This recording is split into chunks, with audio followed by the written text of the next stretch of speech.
Okay. All right, we're ready to kick off. So let's welcome everybody to our meeting this evening. And thank you very much to the panel members for taking the time to be present. Let's start with an acknowledgement of country. We acknowledge and pay our respects to elders past and present on all the lands in Australia that our meeting participants presently occupy. We also welcome the lessons we can learn from Indigenous spirituality, connection to the land, and creation generally. Let's start with a moment of centering. Use this time to focus on your breathing. Use a familiar meditation practice, or bring your focus to the great creator spirit, whom I choose to call God.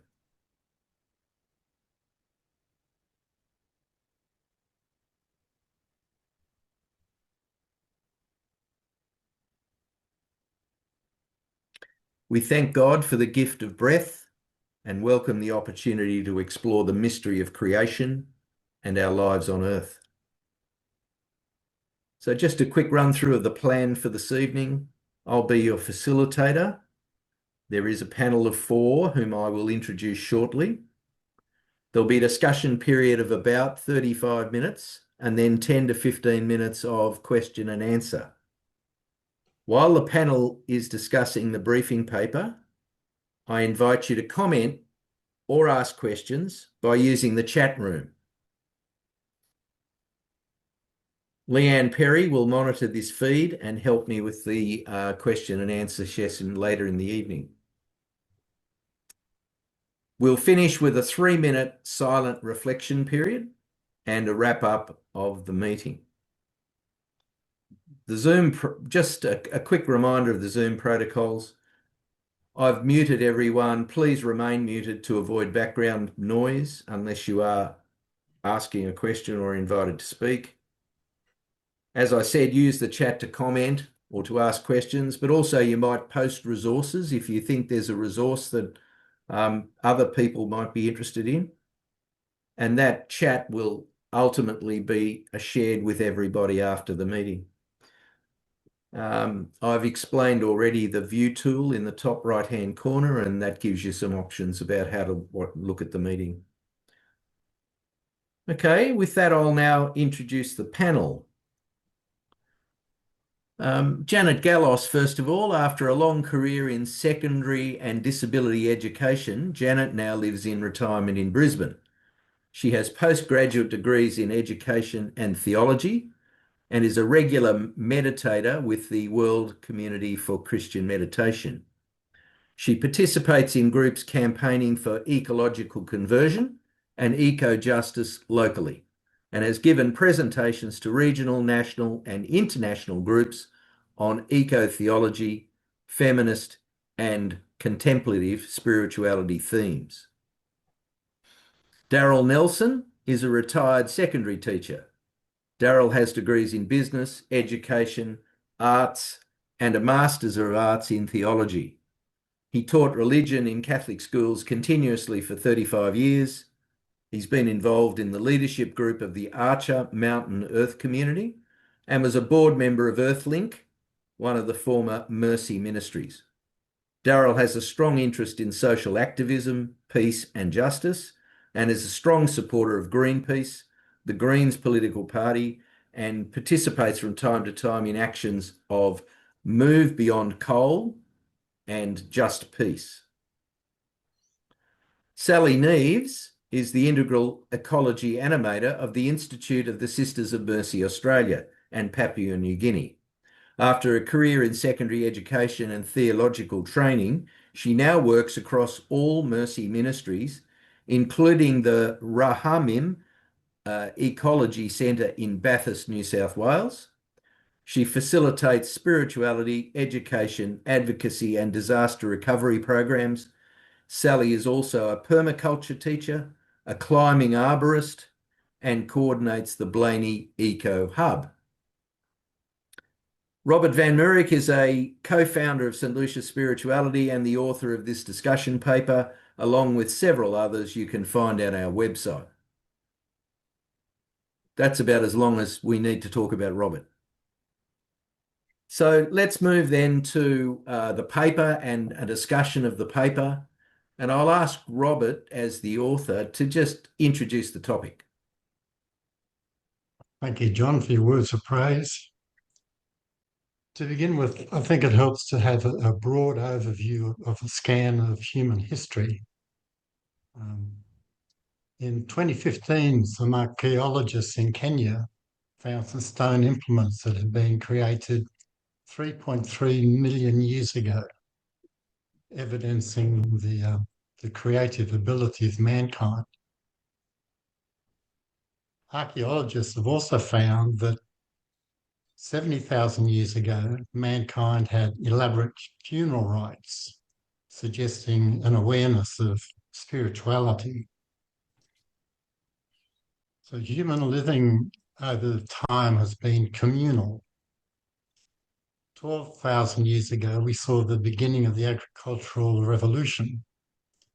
That's when man decided that land was a commodity subject to ownership, not necessarily communal. And with the changing attitudes to land, we saw the introduction of a patriarchal society. And patriarchy led to monarchies and power structures and ultimately the formation of territories and nation states. Religions, by comparison, have only been around for the last 3,000 to 5,000 years.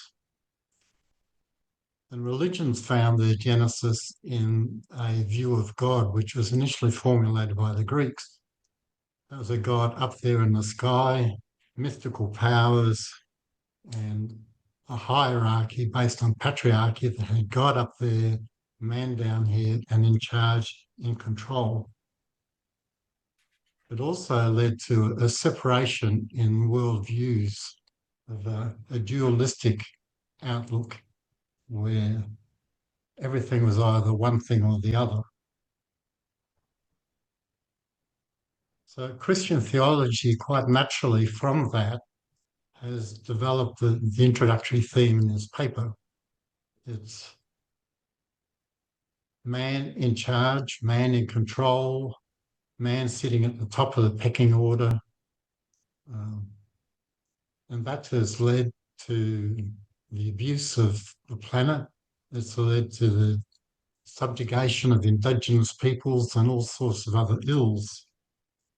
But in the last 100 years, quantum theory has taught us that everyone, everything, everywhere is interconnected. And it's this interconnectedness that we're starting to see increasingly in the development of new theologies. So that's the background to this paper, and might help you understand where this paper sits in the evolution of human progress. Thank you, Robert. So, Sally, I'm going to come to you first. Robert wrote that traditional Christianity taught us that mankind held dominion over all creatures and the earth, but now philosophers and scientists are informing us that all forms of life are interconnected, and it is in our own interest to recognise and value a new ecological ethic. Do you agree with those comments? Yeah, I agree. Certainly a huge shift. I can just share a little of my own story on how I came to this myself. Um, I grew up in the banks of the Tambo River in East Gippsland in Victoria, and always had a great love of nature. Out on the farm there, and appreciated all the animals and the trees, and we were able to, it was every weekend. It was either you could go to the surf or you could go skiing at the mountains. It's that little window in Victoria where you can do both, and I was also really fascinated by religion and the community, the community gathering in prayer and liturgy and theology and so on. But no one pointed out to me that they could somehow be expressed in common. And they were that God was revealed in the natural world that I experienced so deeply. But then in my 30s, I started to realize this thanks to the work of the work of a group that used to exist in Melbourne called Earth Song. Some of you may have heard of them. And they taught the work of Thomas Berry and Teilhard de Chardin and Dennis Edwards and exactly the sort of work you've written about, Robert. And so this understanding has led me to a whole other way of life in the last 15 years, where basically, all of that interconnectedness that you were talking about with the quantum science, now it's like I am life. I'm not really I have to kind of always shift because I slip back to the individual, but actually more and more I'm experiencing myself as part of life, an expression of life in a particular locality. And so therefore the actions that I take must be in alignment with what life wants to do, which is to create more life and to protect life. Mm. So I'll leave it there for now and got some examples later, perhaps, of how that's happening. All right. Thanks, Sally. Daryl, can I go to you and ask what's your view of Robert's comments and perhaps Yeah, a bit of your story? Yeah. yeah, like Sally, I'll just sort of say something about my story in terms of spirituality. My wife and I have had the good fortune to be involved with two retreat centres here in near north of Brisbane that have been involved with spirituality mostly, and one of them is Earthlink, which is a mercy ministry. It was a mercy ministry, and they had a retreat centre up at Ocean View, just near Neighbours in Queensland, and then also been involved with the Christian Brothers Retreat Centre at Woodford, just outside, or just down the range actually from Ocean View, down past through Delaney's Creek and Mount Mee. So we no longer have those retreat centres, but the Earthling group, there's a couple of people online here, Janet and Anne Abood, part of it's really a book club, and we meet in New Farm Park right in the creation and discuss various books that are involved with mostly spirituality and earth-centered spirituality. I and our Archer group has moved into Brisbane, and we tend to meet out in the natural world from time to time. And people say to me from time to time, "What is this Earth community you're involved with?" And I was reflecting on that the other day, and I thought, well, maybe it's a lot to do with Earth literacy. I tell people, of course, that it's based on the philosophy of Thomas Berry, but most people don't know Thomas Berry, and so that's probably not of great value to pursue at the moment. But Earth literacy is something that's easily available for people to tap into, and we most of our meetings concern, and someone makes a presentation at each of the meetings on something basically to do with Earth literacy, and it might be useful just to read this little quote about Earth literacy here from Miriam McGillis from the United States, who has like Sally has so I think she was the first of these farms and earth communities that looked at what it is that's important. This definition of earth literacy, I'll just read it because it encompasses a lot. It explores the mysterious unity and relationships binding Earth and the totality of life under the conditions out of which Earth has emerged within a single unfolding universe. Earth literacy is also a movement of people who understand that any viable future for our human species is entirely dependent on the viability of our threatened planet. It's a movement arising from a desire to work not only for Earth's survival, but for the transformation of all the limited beliefs, values, institutions, and structures that promote domination, violence, destitution, and powerlessness amongst people in the natural world. So that's from Miriam McGillis's words on earth literacy. And there's actually an earth literacy website. I think it's earthliteracy.org if people are interested in that. And Sally might want to expand on Miriam McGillis's work. She probably knows a lot more about it than I do. All right, Daryl, well, thank you for that. I'm hoping Janet's going to disagree with you both, but I suspect she won't. Janet, what's your perspective on Robert's comments?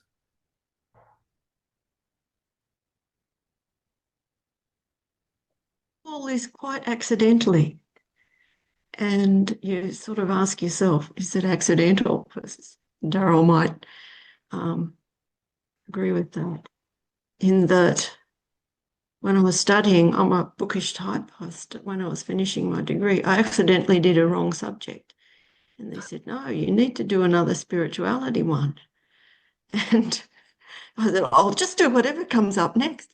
Whatever came up next was Laudato Si, the teaching, eco-spirituality and Laudato Si. I don't think I'd be here now in the way that I am without having stumbled into that. And it was an eye-opening experience to share that at some depth with the other people in the group. And of course, we went a bit into Teilhard's work and others. So that was very interesting. Then and serendipitously, when I came to retirement in Brisbane, I joined the Women's Theology Circle, which is defunct now, unfortunately. But there I met Mary Tinney, who said, come to Earthlink. And so my perspective has really shifted so much more. And her wisdom and guidance for all of us has been fantastic. So coming to the point, the word that I would use that is the standout word is interconnectedness. Everything is connected. And it's the whole idea that, and we've lost it somehow, if the world, if other people, if other ecosystems are doing well, then I'll do well. And if they're not, I won't. But we've kind of lost that sense of thriving together. And I think that the revolution, the spiritual revolution, is bringing us back to that understanding. I hope so. Thank you very much. Well, it's certainly been part of my journey as well, that gradually over a period of time, over the last 6 or 7 years, I've realised that we aren't in charge of everything. In fact, we've only lived for a very small part of the total years of creation, and indeed we are no more important than any other creature or plant on this earth. So perhaps back to Sally, what do you think the consequences of having that ecological worldview are? What are the consequences? And you can pick one of individuals or Australia or the world, whichever perspective you'd like to grab. Oh, okay. Well, I suppose one of the consequences is understanding how life on Earth, like that ecological literacy that Daryl was talking about, Earth literacy, which is in decline. I notice more and more and more people have less and less Earth literacy to draw upon these days. But once we really start to look at it, a lot of experts these days, with the challenges that we have on the planet now, they're reminding us that 99.9% of our existence, our human existence on the planet, happened because we had the scale of the bioregion. By that I mean, if you imagine the highest point on the land and where all the water flows down from all the tributaries and the springs and reaches a single point and is able to flow out, kind of like a basin. You can think of a catchment or a basin. And there's other ways of thinking of a bioregion as well. But in Australia, the the idea of a country is that, if you look at those maps of the Aboriginal language groups and cultures, they are all mapped around bioregions. They're river systems or, connected to mountains and so on. And that's all over the world. So for me, it's meant really deeply developing an intimacy with my own bioregion and not like I used to be, traveling around the world and, aiming to go here and there and work. I worked for 10 years in Asia, for example.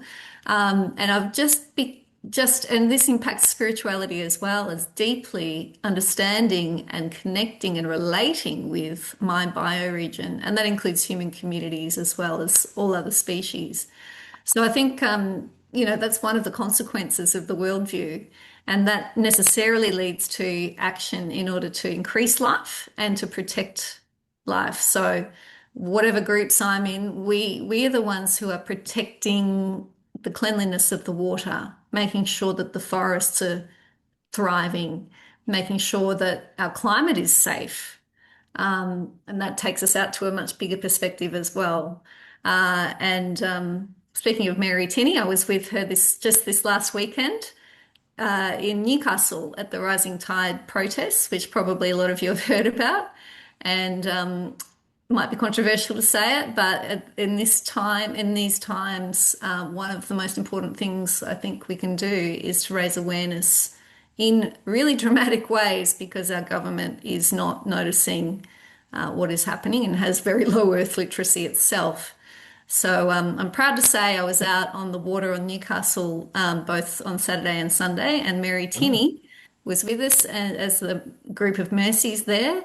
And she was actually our spokesperson and spoke next to Larissa Waters and the other leaders of the group. I feel very proud to say that is part of the consequence of this understanding. Okay. And you didn't get yourself arrested or anything, did you? Came very close. Somehow they don't want to arrest me, even though I did a lot of illegal things. Oh, okay. All right. Daryl, back to you. What do you think some of the consequences are of having this ecological worldview? Well, I think Sally's probably covered the main things around increased awareness of the human dependence on ecosystems, but the tension, I'd like to just focus on the tension of economic systems based on unlimited growth. One of the big problems on the planet is that we have this assumption in economics and conventional nation states most nation states would have as an economic convention that unlimited growth of GDP is the model that they adopt. But we know that resources on the planet are not unlimited; they're finite. And one of the most influential people on this topic of alternate economic models to the unlimited growth model, and it just defies logic that so many people would agree that we should pursue all our economic decision making around this unlimited GDP idea. There's a group called Local Futures. I think they used to be called the Institute of Ecological Sustainable Ecology and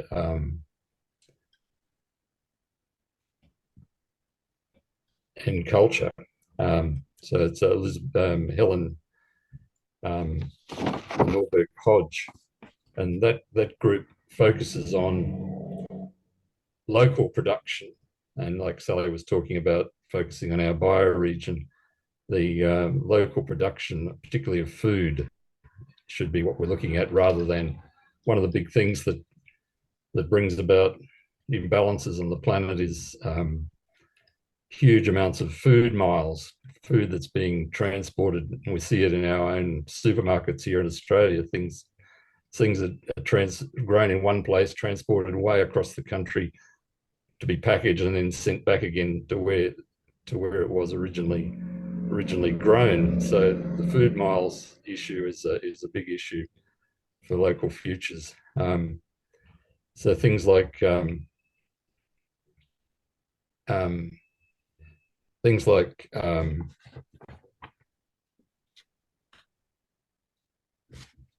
so the unlimited growth model largely is promoting domination and destitution and powerlessness amongst people and the natural world. And where am I going with this? I think I wanted to say that there are alternatives. And some of the political parties have begun to explore that. Probably Larissa Waters is one of the ones that, through the Greens, is sort of starting to raise awareness that we need to get away from this idea of unlimited production. The other thing, of course, is the Black Friday sales that we're currently experiencing at the moment. The amount of goods being consumed in Australia is astounding for such a small country, and you wonder whether most of it is really necessary, and the impact on the earth is a real thing that local futures would be on about. So that was just one area that I just wanted to focus on, because that's an area of expertise for me. Thank you, Daryl. Thank you. Janet, can I get you to focus on Australia? How's Australia doing? In terms of the consequences for us as a nation. There's a lot of debate in the press about oil and gas and coal and so on. How do you think Australia's going? Difficult to answer that, because we've become a country so reliant on the income from these, digging up and exporting coal and iron ore, and it is requiring such a huge shift in how people understand, for instance, energy and energy generation, and the changes that will be necessary if we're going to keep the global temperatures down. We tend, I think, to be more concerned about our own finances, our own situation, without really having a countrywide or a global perspective on this. And I don't think it's selfishness. I just think that it's people struggling to get by, and some of the changes that are being required are huge. For instance, the coal mining communities in central Queensland, if they suddenly say, well, we're not going to have all that coal exports, there's displacement of people. So it's something that requires, I think, long-term planning, and that's where we've been remiss. It's been going, I can remember in the 70s when I first started teaching, that there were calls for earth care and care for resources and atmospheric pollution and all these things. But it's taken a very long time, and I fear that we've come to the point where we're sort of at the edge of catastrophe, because I've heard that there's concern that if a huge chunk of the Antarctic ice shelf melts or falls off and then melts, the global sea level could rise by something up to 3 meters. So that could happen tomorrow. We could find ourselves inundated. I'll be swimming to get out of here if the sea level rises by 3 meters. I just wonder, it's very hard to to energize change. And I'm thrilled actually that all the religions, I think, are taking this very seriously, and Christianity as well. And I think that that's helpful because we can translate this into something more positive than what perhaps,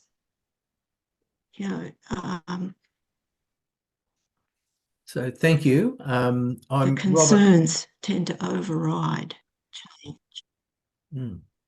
Thank you. Robert, I'm going to put you on the spot. Beg your pardon, I didn't hear that, John. No, I just said thank you. Robert, I'm going to put you on the spot and ask you, lots of people would say, and they do in my building, they say, oh, what can an individual do? This is a global problem and nothing, I can't really influence it. What do you think individuals can do? What are the consequences for individuals of this ecological worldview? Thank you, John.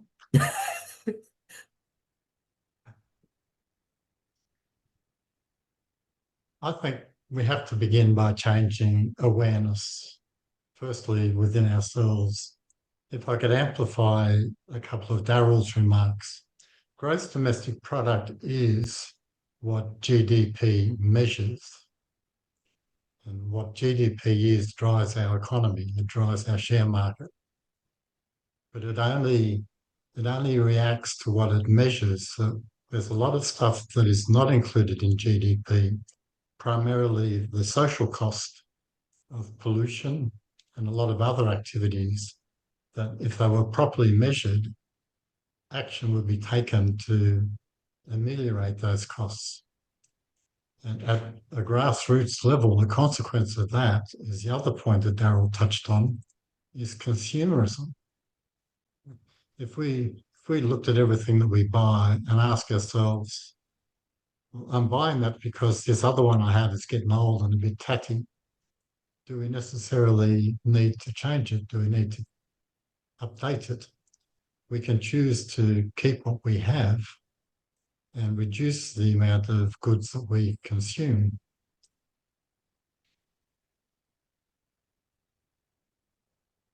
And that's the sort of awareness that flows through to our daily lives. So that's where, as I touched on in the paper, we've got Ladauta C groups. I've got a park behind my house. It is serviced by a local bush care group. Every month there are people down there planting new plants and weeding it and looking after it. There are other people who form ecology groups, such as Janet's involved in and Darryl.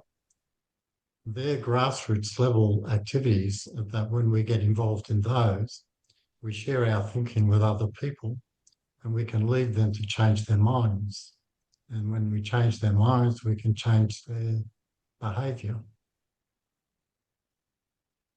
Thank you. And this is to anyone on the panel. Again, focused on individuals, how, we vote in a democracy. How should we use our vote and how should we inform ourselves in choosing our votes?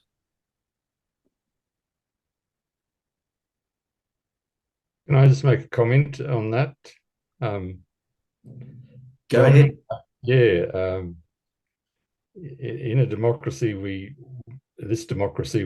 choose to have lobbying, and lobbying seems to be a big part of the American political system as well. And I know it's a traditional thing, but one of the things that is obvious, particularly at the time when we've been renegotiating our nature laws just this week, that individuals like ourselves who have a view about how we should be protecting nature have very little power in the economy the way it is now, as opposed to the major parties where lobbyists seem to at least exact whatever they've contributed to the coffers of the major parties by way of of financial contributions, and both the major parties seem to be quite afraid of losing that kind of influence, and it is influence. We've certainly seen how the corporations have influenced the nature laws.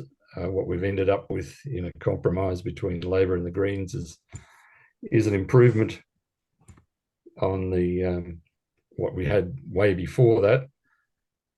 But yeah, it would have been nice to change some of the laws around lobbying and political influence when we had the opportunity last year. But both parties, the major parties, decided that wasn't in their interests.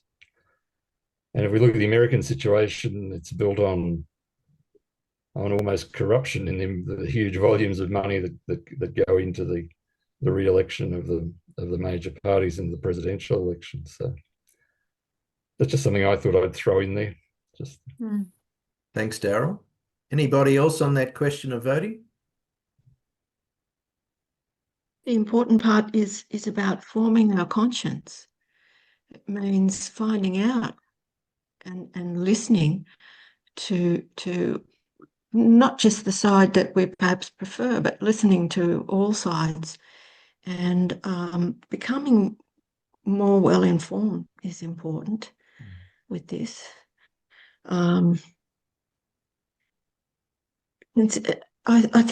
think our spirituality tells us, or is telling us now, maybe not also so much in the past, that all living things are important. And we have to weigh up these decisions, not just about how people will be affected, but how certain communities will be affected by our decision making.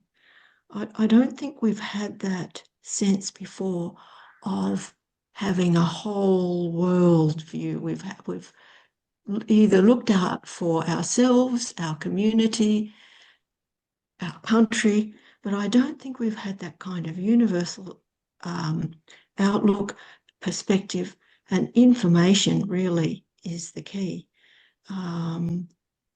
to our greater understanding about global warming, global changes, and so on. Yeah. So at least three of the speakers have talked, if not all of you, have talked about the importance of awareness and raising of community consciousness. And Sally, you mentioned that earth literacy is declining. What can we do? Those of who, with the fact that we're here in this meeting says we think it's an important issue. What can we do to raise the general awareness of the community to the issues that we're debating here? I moved up to Bathurst from Melbourne because of the Rahamim Ecology Centre. It's another Mercy ministry. When that centre closed down 5 years ago, the community missed it dearly. Now, this was a centre demonstrating permaculture. It was open for retreats, and it was for a place for advocacy groups to gather and do their work. And what emerged was a kind of a hub of ecological and social cohesion, if you like, based on that bioregional approach I was talking about before. And when the centre closed down and it was missed, one of the Catholic priests, actually the Vicar General of our diocese, the Diocese of Bathurst, Paul Devitt, had the idea that, well, 30 minutes down the road, we've got this empty presbytery in the parish of Blaney, St James, and the parish wanted to give it over. They didn't want to sell it. They wanted to give it over to some form of important ministry for the community. And so that's how we started the Blaney Eco Hub that you mentioned in my introduction. And so this is the same thing. It's basically a bioregional hub. No one's paid to be there or to contribute. The community wants it, so the community contributes.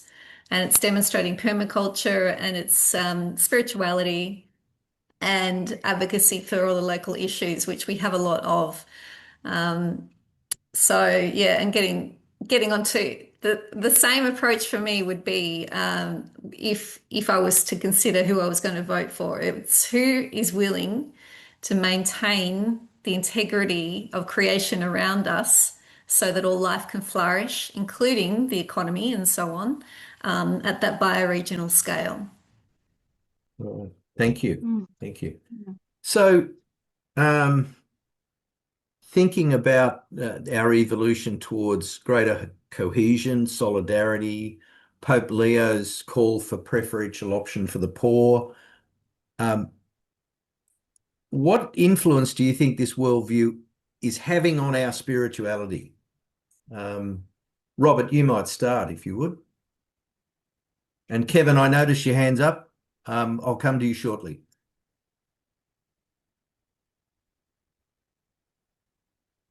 On the homepage of our website, we discussed the importance of raising levels of consciousness for our spirituality, because, as Albert Einstein said, the problems of the world can't be solved by the same level of consciousness that created them. Ken Wilber, amongst many others, has identified different levels of consciousness. Very at the bottom level, you have a very self-centered, selfish consciousness. Beyond that, your consciousness expands to include your family, your football team, your country. But beyond that, again, you can expand into even higher levels of consciousness where you take into account the world, that you recognize this person who lives in another country is as much a part of you as your neighbour next door. 2/3 of the world exists in bottom two levels of consciousness. If we can help people grow into higher levels of consciousness, they will recognize that the sorts of things that we are talking about are self-evident, they're obvious. But it needs a different mindset, a different worldview to recognize. Thanks, Robert. I might at this stage, I've unspotlighted the panel, and there appear to be only about 18 of us here in the meeting. So I'm going to go now to questions, and I can see Kevin, you've been waiting patiently to ask your question. Give us your question, but also if you're directing it to an individual, can you name that, please? It's not so much, I suppose, it's a question for all of us, I think.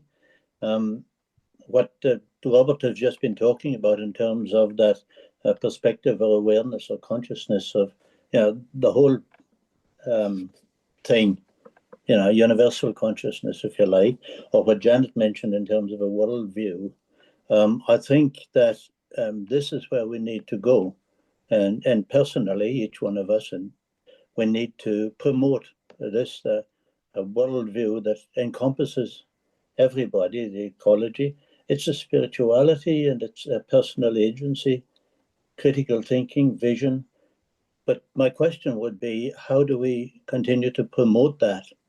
Because I guess the agency that I work with most is the Catholic Church, and that doesn't have that.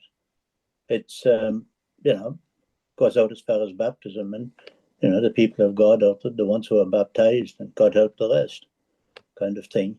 It doesn't have that universal viewpoint, which I think is what we need to develop in order to be able to encompass the ecological concerns as well as the human development concerns and all of the other things that are involved in that.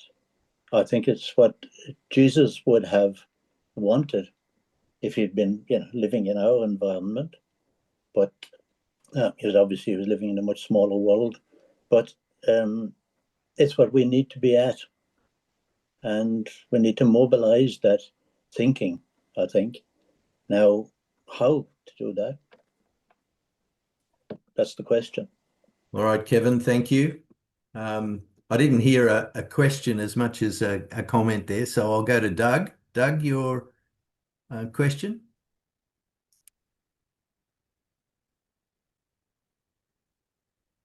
Thanks, John and all. Apologies for our being late.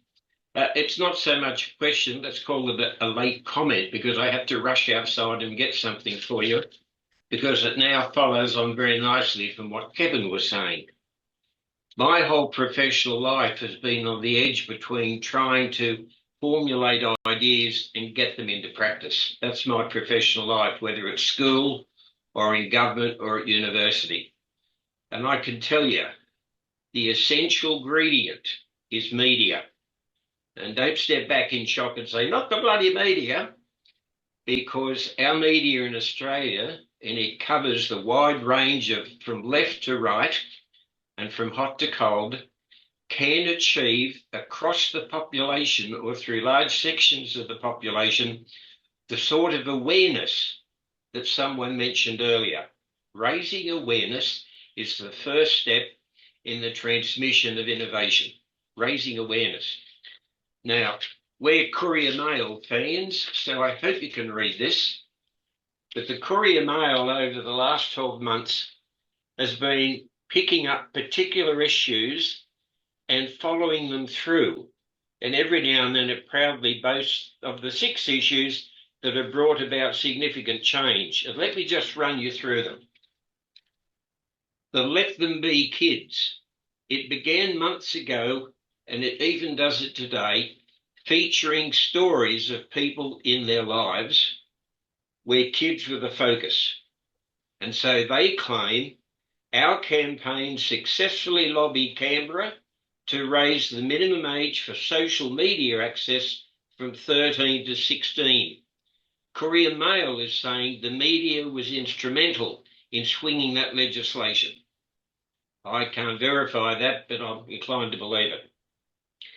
Another one, At What Cost It was called, the heartbreaking series which outlined the struggles of patients forced to travel for life-saving treatment, sparking a review of the $70 accommodation subsidy. It triggered in government the need to at least review something.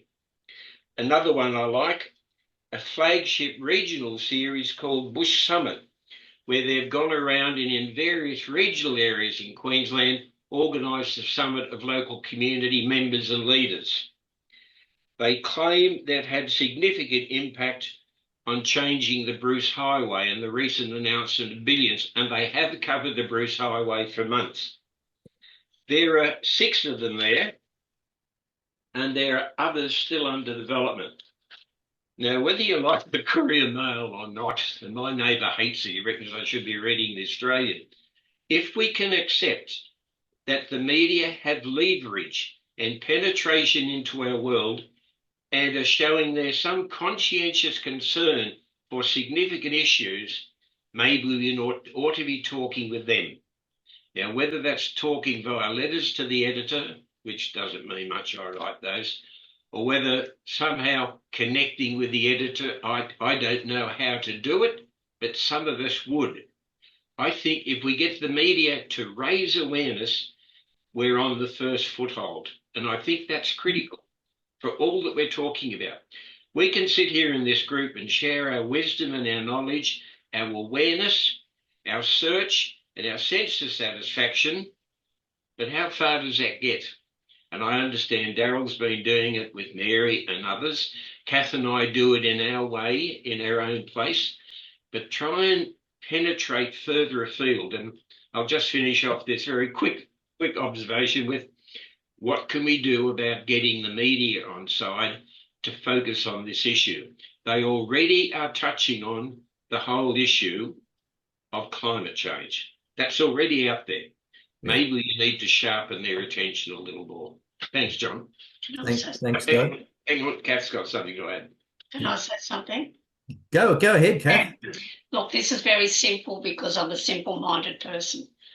I think when we're talking about voting before, I'm almost afraid to say it. I just pray to the Lord, Holy Spirit, what person do you want me to vote? Which is the best person to vote for? And that's what I do before any election. So I'm a free voter. But I feel that the best way that I can contribute is just to put it to the Lord. Lord, show me which is the best person to vote for. So I just want to add that, as simple as what it is, and you probably all do it anyway, but I just felt to explain that. Thank you. Thanks, Rex. Thanks. I might just point out to people that Susan Page has put in the chat, book a meeting with your local MP.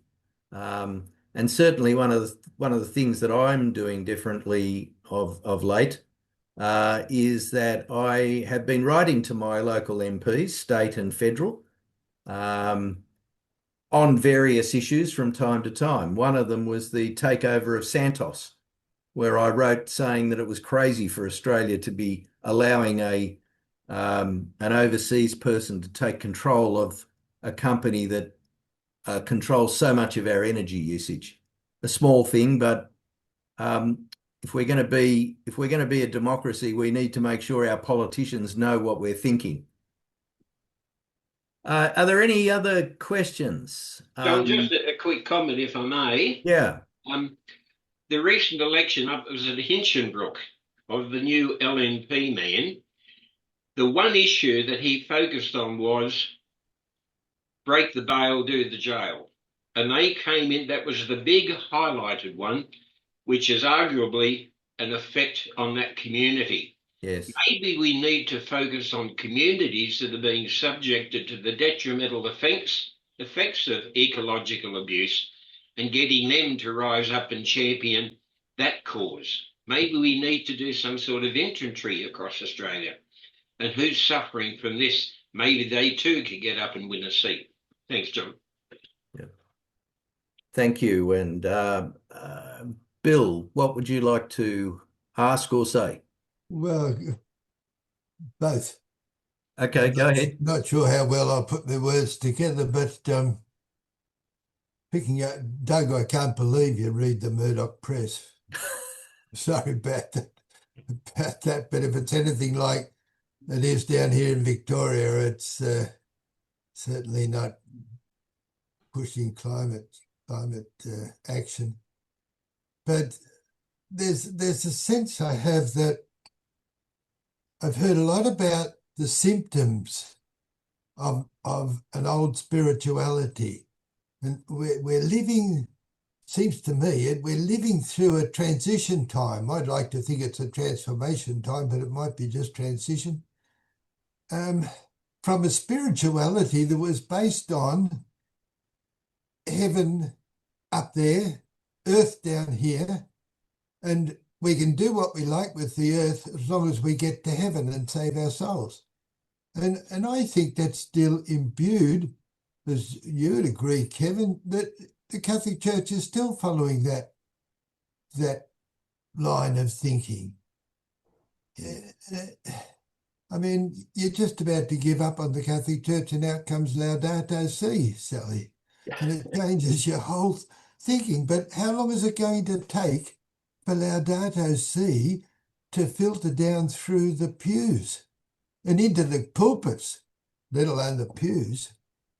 So, and I have the vivid memory of, like, to change our spirituality, I think is what you're all talking about in symptoms. But underneath it, we're acting out of this old spirituality. Not us, because we're open to transition, but most people, most politicians, most business people. And I still remember an Indigenous young man putting his hand out and touching this beautiful, thick, Red River gum and saying, "He's my brother. He gives me courage. He gives me strength." And it seems to me that the Indigenous can teach us a spirituality about the sacredness of the earth. If we don't have a spirituality that treats the earth as sacred. Thank you, Bill. Bill, I might just refer you to the fact that about 12 months ago we had one of our meetings on Indigenous spirituality, and you can find the paper on the website. So you might want to have a look at that. I can see that Kevin wants to ask a question. Karen wants to ask a question. I'll come back to you, but I need to finalise the meeting at the normal time of 6 o'clock. I will keep it open for another 15 minutes when we can handle those couple of questions.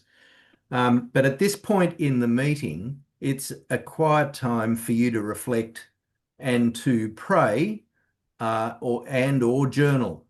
So given what you've heard tonight, what was new or different or challenging for you? What is God saying to you? What questions do you want to pursue or do more research on? I'm going to give you 3 minutes to think about that, pray, reflect.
All right, folks, we'll come back to the group.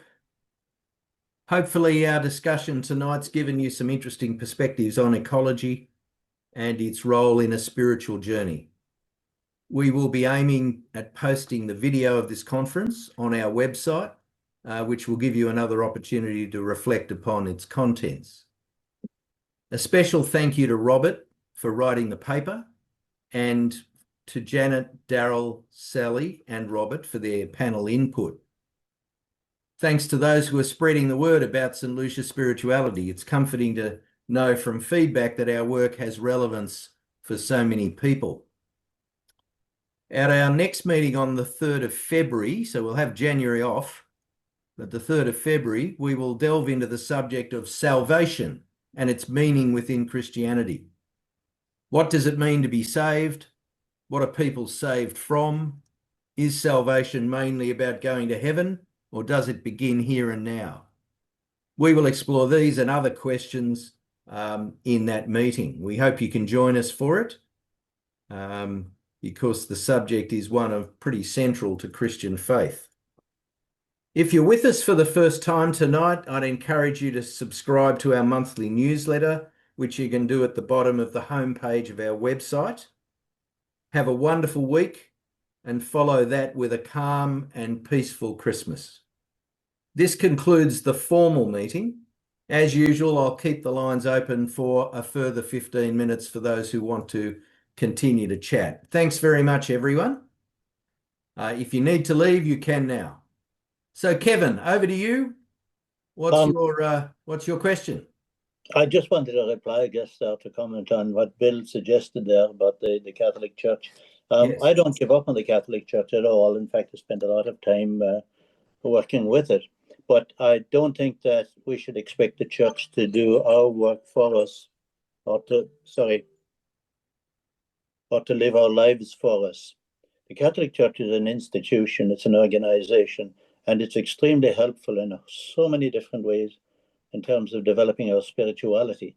But our spirituality is something that we've got to take personal responsibility for, and not wait for the church or anybody else to tell us, this is what you've got to do or believe, and so on. Those kind of decisions have to be made by ourselves, and we have to be responsible in regard to that.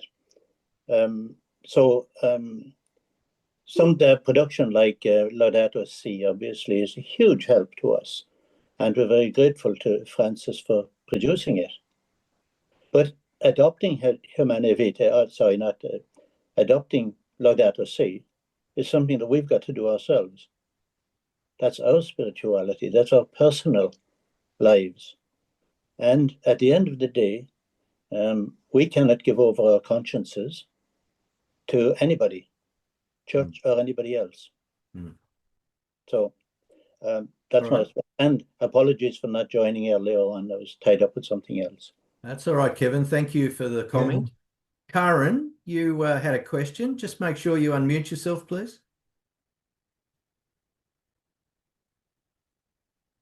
Yeah, not so much a question, but a bit of a protest to what Doug said, because I don't think that it is good enough to just provide knowledge via mass media or in the general way that knowledge is transmitted. I think what is needed is, as Laudato Si says, it's a real conversion. And I think that conversion does not come about simply by knowledge transmission, and not even by a theoretical paradigm change. I think it needs to have at its basis some real experience. And coming from our Western worldview, we tend to look at nature as an object. And I, for myself, was for years trying to come closer to nature, doing gardening and treating the plants as objects, until I realized that the indigenous people do, that they are not just objects, but that they are living things, and that we interact with them and they interact with us. And unless we stop just attaching a name to, or a label to a plant and saying, okay, I know that plant is this and this,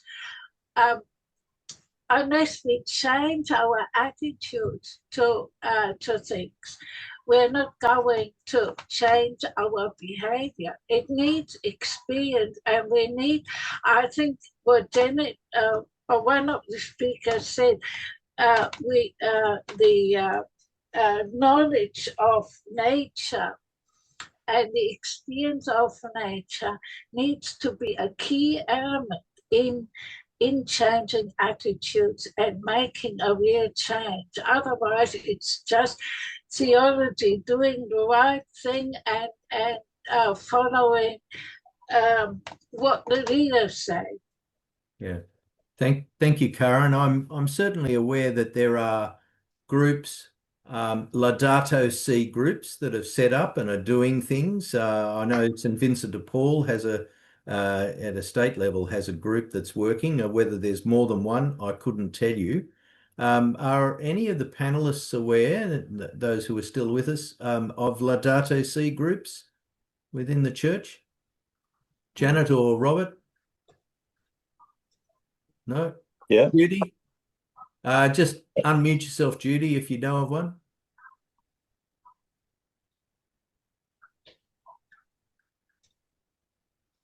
There's one in the Kedman parish. Oh, okay. Which parish does that say again? Little Flower, Kedron. Kedron. Okay. Yes. Kedron parish. Mm. And Susan, you know. St Vincent de Paul here in Canberra, they have done a lot of work getting solar panels onto church properties. Okay. So that's been a really productive thing that they've contributed to. Mm. Yeah. Okay. I'm just saying good night, everyone, and thank you. It's been a really blessed evening. So Good. Thank you. Just keep at what we need to do. But getting on to the politicians, once you get on their back, and if they get 10 letters or whatever a week on one particular subject, they take notice.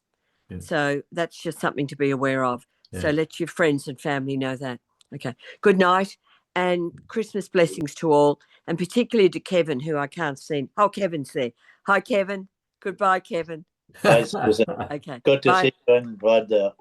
Good night. Okay. Anybody else want to contribute? Question or comment? Yes, Kevin. Yeah, John, there is a Laudato Si movement that's really worldwide. I can't name any particular groups that are in it, but I know there are lots of groups here in Australia, as well as internationally. If you Google Laudato Si movement or Laudato Si groups, you'll get a lot of leads on that. Okay. All right. Thank you. I'm assuming that we know that the Brisbane Archdiocese has appointed Emma, who manages a newsletter regularly sent out to those who sign up to it. So the Archdiocese has certainly put it up there in profile, and that's triggered interest at various parish level. I think her name is Emma Beach. Beach. I'm not aware of that. I'm not aware of that, Doug. But then again, our parish doesn't seem to get much news of anybody or anything that's going on in. No, it's up to the individual, John. If you go to the Archdiocesan site, yeah, and I think I've signed up with her. Okay. And she often sends out what's happening in parishes. Right. Okay, thank you. Thanks for that. Just jump in there on that very theme. There is a diocesan group. We meet only, I think, quarterly now, just to discuss what's happening in the parishes. And Emma facilitates that. She's excellent. Okay. And in fact, she ran a day recently on synodality, but she ran it at the Archdiocese. So if you get in touch with her and get on her mailing list, you're in for a treat. You'll find your horizons expanding. Okay. Well, I might, for those of us who are in Brisbane, I might try and get that address and put it in the chat. So, thank you for that. I'll send it to you. I'll send you her email contact once we close. All right. Thank you. And you can go on her mailing list.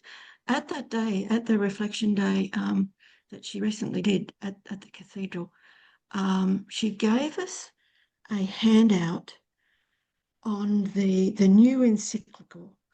Now, what's it called again? Delexite. Yes. Delexite. Yeah, Delexite. And it was, when I say a handout, she emailed it. You know, you get all this stuff, you think, oh, I can't deal with any more of this heavy stuff. It was a 3-page visual representing the message of Delexite. Okay. It was wonderful. So if you get in touch with her, ask her for that.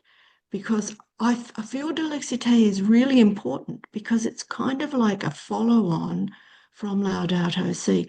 I think Pope Francis opened our eyes to the environment, the importance of seeing ourselves as part of this whole, not just as some kind of superior beings. And it was really a lot on earth care and earth issues in that. In Delexite, I think the current Pope has taken it to another level and he's said, okay, what about the humans? What about people? And that is what, in this 3 pages, it's a challenge to consider our human relationships. We've looked a lot at our creation and eco relationships, human relationships. So yeah, well, certainly, Janet, I don't think many people make connections between the poverty in Central Africa and war in Africa and the immigration into Europe, poverty in South America and immigration into the United States, and then the concern and the dislocation to society that happens in those European countries and the United States over immigration. They're not making those connections at a global level to understand how the inability to keep people in their own country because they're too poor or there's not enough water or there's not enough food is actually causing disruptions in the wealthier countries. All right, folks. Well, look, it's getting close to 6:15. I think we might bring it to a close there. Again, thank you to our panelists, and thank you to all of you for turning up and making an interesting discussion. Thanks, John, and everyone. Okay, have a great Christmas, everyone. Yes. You too. Good night. Good night. Thanks.